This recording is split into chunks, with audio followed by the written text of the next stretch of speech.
ದಾವಣಗೆರೆ ಉತ್ತರ ವಿಧಾನಸಭಾ ಕ್ಷೇತ್ರದ ಹಳೇಬಾತಿ ಗ್ರಾಮದಲ್ಲಿ ಪ್ರಧಾನಿ ನರೇಂದ್ರ ಮೋದಿ ಅವರ ಮನ್ ಕಿ ಬಾತ್ ಕಾರ್ಯಕ್ರಮವನ್ನು ಬಿಜೆಪಿ ರೈತ ಮೋರ್ಚಾ ಅಧ್ಯಕ್ಷ ಶಂಕರ್ ಭಾತಿ ಅವರ ನೇತೃತ್ವದಲ್ಲಿ ಭಾನುವಾರ ಆಯೋಜಿಸಿ ವೀಕ್ಷಿಸಲಾಯಿತು.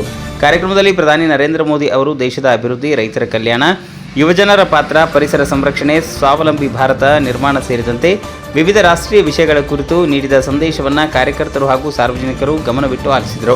ಈ ಸಂದರ್ಭದಲ್ಲಿ ಮಾತನಾಡಿದ ಬಿಜೆಪಿ ರೈತ ಮೋರ್ಚಾ ಅಧ್ಯಕ್ಷ ಶಂಕರ್ ಭಾತಿ, ಪ್ರಧಾನಮಂತ್ರಿ ನರೇಂದ್ರ ಮೋದಿ ಅವರ ಮನ್ ಕಿ ಬಾತ್ ಕಾರ್ಯಕ್ರಮವು ದೇಶದ ಜನರನ್ನ ಅಭಿವೃದ್ಧಿ, ಸೇವೆ ಮತ್ತು ರಾಷ್ಟ್ರ ನಿರ್ಮಾಣದತ್ತ ಪ್ರೇರೇಪಿಸುವ ಮಹತ್ತರ ವೇದಿಕೆಯಾಗಿದ್ದು, ರೈತರು, ಯುವಕರು ಹಾಗೂ ಸಾಮಾನ್ಯ ಜನರಿಗೆ ಉಪಯುಕ್ತವಾದ ಅನೇಕ ವಿಚಾರವನ್ನು ಕಾರ್ಯಕ್ರಮದ ಮೂಲಕ ತಲುಪಿಸಲಾಗುತ್ತಿದೆ. ಇಂತಹ ಕಾರ್ಯಕ್ರಮಗಳನ್ನು ಗ್ರಾಮ ಮಟ್ಟದಲ್ಲಿ ಆಯೋಜಿಸುವ ಮೂಲಕ ಕೇಂದ್ರ ಸರ್ಕಾರದ ಯೋಜನೆಗಳನ್ನು ಮತ್ತು ಸಂದೇಶಗಳನ್ನು ಜನರಿಗೆ ತಲುಪಿಸುವ ಕಾರ್ಯವನ್ನು ನಿರಂತರವಾಗಿ ಮುಂದೂಡಲಾಗುವುದು ಎಂದು ತಿಳಿಸಿದರು. ಕಾರ್ಯಕ್ರಮದಲ್ಲಿ ಬಿಜೆಪಿಯ ಮುಖಂಡರು, ಪಕ್ಷದ ಪದಾಧಿಕಾರಿಗಳು, ರೈತ ಮೋರ್ಚಾ ಕಾರ್ಯಕರ್ತರು ಹಾಗೂ ಹಳೇಬಾತಿ ಗ್ರಾಮದ ಬಿಜೆಪಿ ಕಾರ್ಯಕರ್ತರು ಭಾಗವಹಿಸಿ ಕಾರ್ಯಕ್ರಮವನ್ನು ಯಶಸ್ವಿಗೊಳಿಸಿದರು. ದೇವರಾಜ್ ಕೆ ನೆಲ್ಲಿಹಂಕಲು, ದಾವಣಗೆರೆ.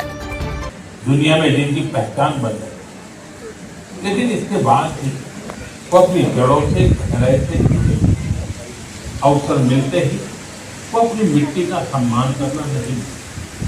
वो व्यक्ति मणिपुर के डॉक्टर रोनाल्डो रेशम।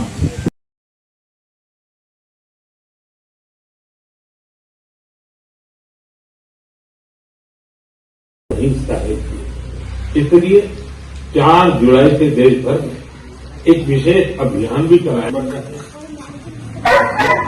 मध्य प्रदेश के सीट हमारे शहर भी पीछे नहीं, छत्तीसगढ़ के कोरबा, उड़ीसा के भुवनेश्वर और आंध्र प्रदेश के विजयनगर इस अभियान